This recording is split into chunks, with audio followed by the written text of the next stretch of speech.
Welcome to Storytime in Seacliff. The clue from Oberon was this bunny. And the name of the story is Goodbye, Sammy.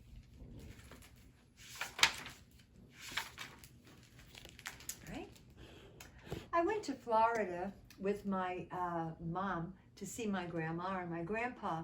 And Sammy, my favorite rabbit toy, came with us. We cuddled in bed the first night, Sammy and I. We heard the waves down at the beach.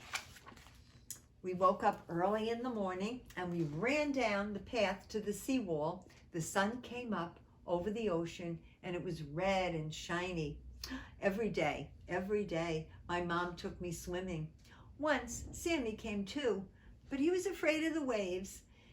He burrowed into the sand until we could only see his tail. I dug him up. Hey, come on, Sammy, you are a mess. I gave him a bath and I pinned him on the clothesline. He was cross because the clothesline pinched his ears. Well, when he was dry, I let him snuggle in my arms. I said, you smell clean like the wind. Sammy and I made a fort under the great bushes, and one day we found some big paw prints. And I ran to get Grandpa. And he looked at the tracks and he said, a bobcat. Whoa, I said. And Sammy started shivering. Don't worry, Sammy. You're safe, I told him. But he wasn't. That very day, Grandpa's puppy chewed Sammy's nose. Sammy scurried under the table and his ears were drooping over his face. I scooped him up and I held him so close. Poor Sammy, I said. That must hurt. Well, we went into Grandma's room and I gave Sammy a little bit of, I gave him a little hug, and Grandma stitched his new nose, yes, with red thread. He had to stay in bed for 3 days, but he was fine, he really was. After a week in Florida, it was time to go home. Grandma and Grandpa took us to the airport, and I made Sammy stay in my backpack until we were on the plane. He squealed because he did not like being zipped up. We found our seats and Mom wiped her eyes. Oh, it was so hard, she said, saying goodbye to Grandma and Grandpa. Sammy and I waved out the window and the plane took off. Hey, Sammy, I said, don't the cars look like Matchbox cars? And all those little boats they look like bathtub toys. Sammy put his nose to my ear and we talked about the whole trip back and forth. Well, the flight attendant came and she brought us lunch and I put Sammy on the floor so I wouldn't spill any food on him. And after lunch, I drew pictures and my mom read to me. Our plane was a little late arriving. We hurried to meet my dad at the gate and he tossed me up in the air and he said, did you have fun? And I told him all about the trip. And we waited a while for our bags. And when we got home, my dad made supper, and then I felt sleepy. I went to get Sammy out of my backpack, and he wasn't there. Mom, I yelled, Sammy's gone. My mom came running, and we looked in my pack again. We searched her carry-on bag. We checked my suitcase. No Sammy. No Sammy under my coat or hiding in the car. I started to cry. Mom held me. She cried too. I was surprised. I didn't know she loved Sammy so much.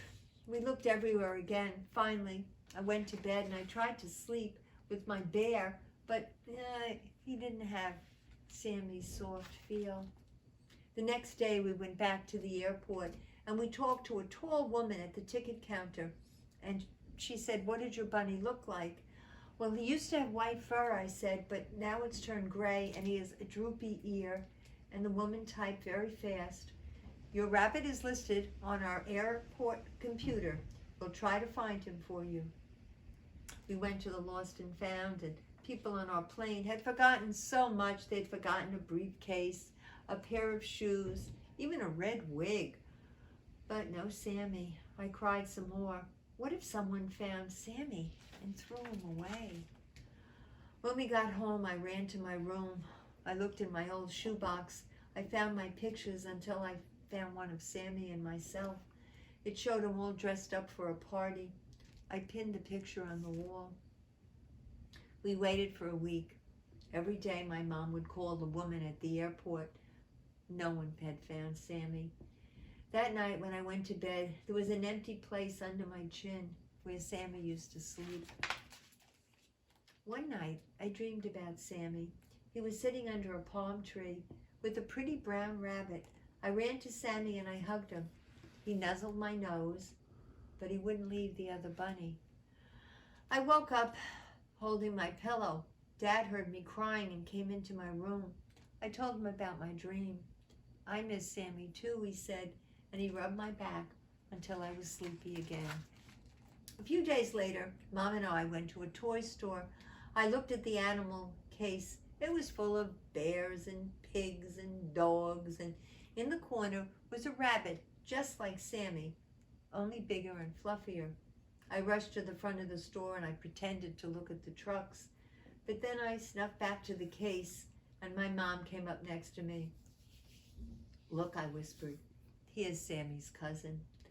My mom put her arm around me. "Do you want to buy him?" I shook my head. "Sammy's my only rabbit." "I know," said my mom, "but Sammy wouldn't mind if he had his cousin living with you." "How do you know?" I said, and I stamped out of the store. I was angry. I thought about Sammy and the other rabbit all week. One day I found a box in the cellar. It's just the right size for a rabbit's house, I thought. I cut out a door and a window and I painted a chimney on the side, and then I went to find my mom. "I've been thinking about Sammy's cousin." I said, do you suppose he's lonesome in that big glass case?" And she said, "I bet he is." So my mom drove me to the store and we brought the big bunny. We brought him home. He wasn't cozy like Sammy. He was noisy and he liked to bounce. He likes to bounce on my knee. The first night I made the new bunny sleep in that paper cardboard house I'd made. I didn't want him in Sammy's old place, no. In the morning, he hopped up on my pillow and he flicked his ear right against my cheek. He told me how Sammy had met that brown bunny on the airplane underneath the seats. They ran away together to a rabbit hole in the woods. I was mad. How could Sammy be happy somewhere else? I asked my mom.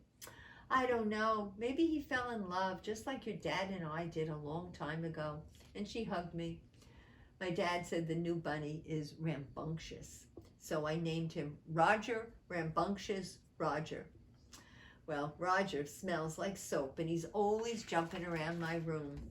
And every night before I go to sleep, I kiss Sammy's picture and I tell him good night, and then I rub Roger's neck where he likes to be scratched. I toss him in the air until he bounces off the ceiling. We laugh together, and then we fall asleep. And that's the end of the story. Sweet story. So let's see about our birthday, all right? Our birthday is going to be Maria. All right, Maria? Let me find out whether Maria's going to get vanilla or chocolate.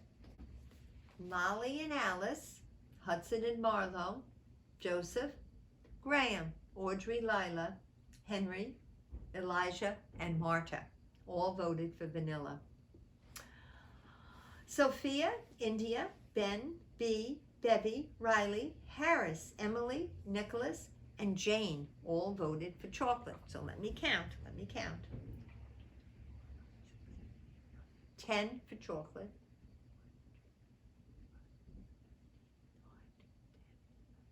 12 for vanilla. Oh, vanilla has been so popular this week. All right, Maria, let's go. Happy birthday to you. Happy birthday to you. Happy birthday, dear Maria. Happy birthday to you.